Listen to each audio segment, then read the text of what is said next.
অনেক আবার আল্লাহর ওলি আছে বলে কোরআনের রাজনীতি নেই, বলে কোরআনের সাথে রাজনীতির সম্পর্ক নেই। আমরা বলতে চাই কোরআনের সাথে রাজনীতির সম্পর্ক আছে কিনা আছে সেটা আলেমরা বলবে। কারা বলবে? আলেমরা বলবে। এটা কোন রাজনৈতিক দলের নেতা বলার অধিকার রাখে? এমনকি অনেক রাজনৈতিক দলের নেতারা স্টেজে আসে, এসে বলে হুজুর রাজনীতি করবেন না। আমি সেদিন কুমিল্লায় বললাম তাইলে আপনি রাজনৈতিক দলের নেতা, আপনার স্টেজে কি কথা কয় না? যেখানে রাজনীতি করা যাবে না সেখানে স্টেজে কেন আপনার থাকতে হবে? আপনি তো রাজনৈতিক দলের নেতা, হয় পার্টিতে বসেন, না হয় মাটিতে বসেন, না হলে চার দোকানে বিড়ি টানেন। ঠিক না ঠিক? কারণ এখানে কোরআনের কথা যারা আলেম তারা ভালো করেই জানেন কোন কথা বলা লাগবে, কোন কথা বলা লাগবে না, কোন কথা মানুষের প্রয়োজন, কোন কথা মানুষের প্রয়োজন না। আল্লাহ বললেন ইয়া আইয়ুহাল্লাযীনা আমানু লিমা তাকুলুনা মা লা তাফআলুন।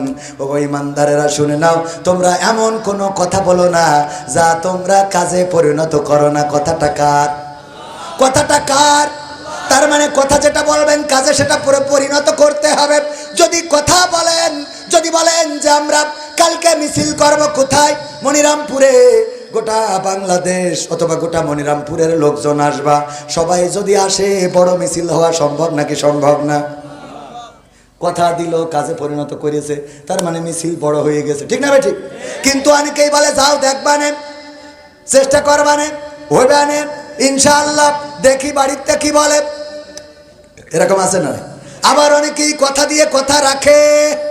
যেমন আমাদের ওবায়দুল কাদের কাকা বলল পালাবো না, বলেছে না বলে নাই? পালাবো না, প্রয়োজন হলে ফখরুলের বাসায় গিয়ে উঠবো, ঠাকুরগাঁওয়ে বাসা আছে না। অথচ এই লোকটা এই কথা বলে। আমি ঠাকুরগাঁওয়ে গেলাম, জিজ্ঞাসা করেছি, আল্লাহর কসম মিথ্যা বলছি না, আমি জিজ্ঞাসা করলাম এখানে কি এসেছে, কয় না। তাহলে কি কথার সাথে কাজের মিল আছে? বলল পালাবো না, পালিয়ে গেল। আর আমার আল্লাহ বলল ইয়া আইয়ুহাল্লাযীনা আমানু লিমা তাকুলুনা মা লা তাফআলুন। ও ঈমানদারেরা এমন কথা বলো না যা তোমরা কাজে পরিণত করো না। কাবুরা মাকতান ইনদাল্লাহি আন তাকুলু মা লা তাফআলুন। আল্লাহর কাছে এটা অত্যন্ত পছন্দের যে তোমরা মুখে যা বলো কাজে তা পরিণত করো না। কথাটা কার? সুতরাং ওবায়দুল কাদের কথা দিয়ে কথা রাখে নাই। এখন যদি বলেন ওবায়দুল কাদেরের কাঠি করছি কেন? কোরআনের সাথে পড়ে গেছে তাই। কথা কয় না? আমার কোরআন বলছে যা বলবা তাই করবা, যা করবা না তা বলবা। শামীম ওসমান বলল খেলা হবে, খেলা হবে।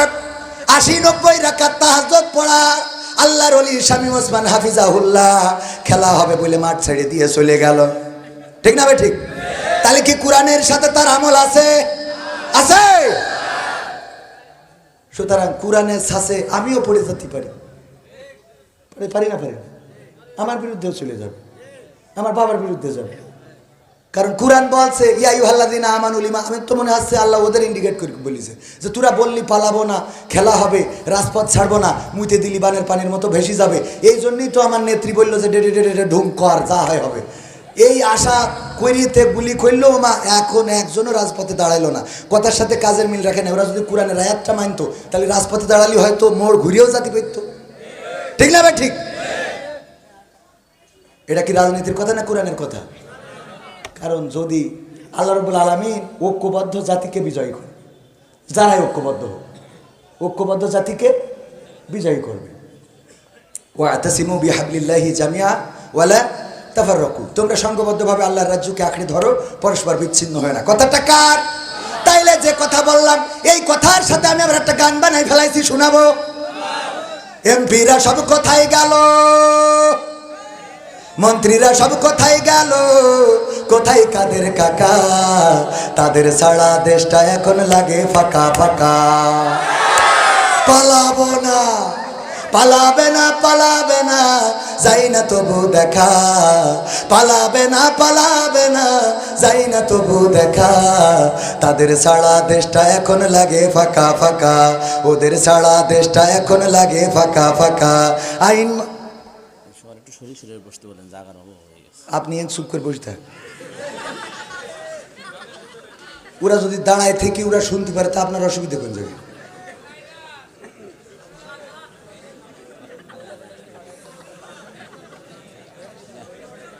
এমপিরা সব কোথায় গেল? এমপিরা সব কোথায় গেল? কোথায় কাদের কাকা? তাদের সারা দেশটা এখন লাগে ফাঁকা ফাঁকা, ওদের সারা দেশটা এখন লাগে ফাঁকা ফাঁকা। আইন মন্ত্রী আটকে গেল আইনেরই ফাঁকে, দাড়ি সারা দরবেশের ভণ্ড ভণ্ড লাগে। ঠিক না বেঠা? আইন মন্ত্রী আটকে গেল আইনেরই ফাঁকে, দাড়ি সারা দরবেশের ভণ্ড ভণ্ড লাগে। শুনছি কত নেতা নেত্রী খাইতেছে ভাই ডান্ডা, বিচারপতি কালামানিকের ফাটিয়েছে আন্ডা। পলকেরও ঝলক গেল, পলকেরও ঝলক গেল থামিয়ে নেটের চাকা। তাদের সারা দেশটা এখন লাগে ফাঁকা ফাঁকা, ওদের সারা দেশটা এখন লাগে ফাঁকা ফাঁকা। কই গেল সেই সংসদেতে মমতাজের গান? কোথায় গেল হজরত বলা স্বামী মুসলমান? ঠিক না বেঠে?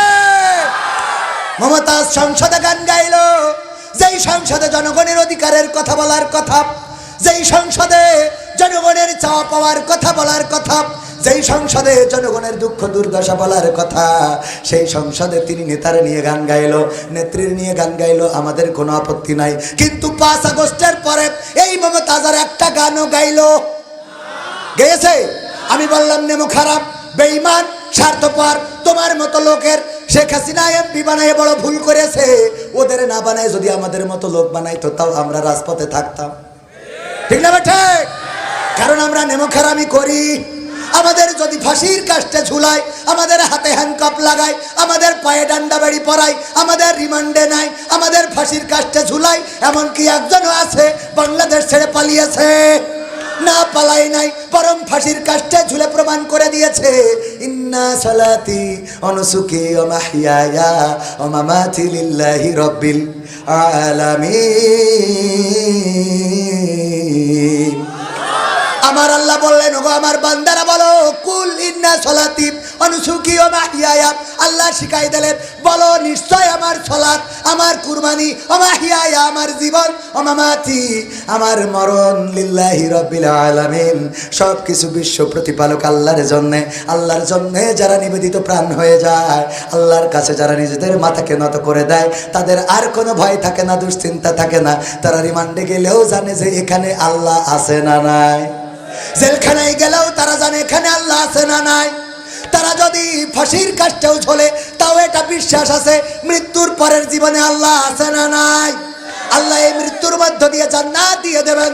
আল্লাহর প্রতি যারা নিবেদিত প্রাণ হয়ে যায়, সে আওয়ামী লীগের হোক, বিএনপির হোক, জামাতের হোক, জাসদের হোক, বাসদের হোক, হেফাজতের হোক, তাবলিগের হোক, চরমানের হোক, পাবলিকের হোক, আল্লাহর প্রতি যারা নিবেদিত, আল্লাহ তাদেরকে রক্ষা করেন। একবার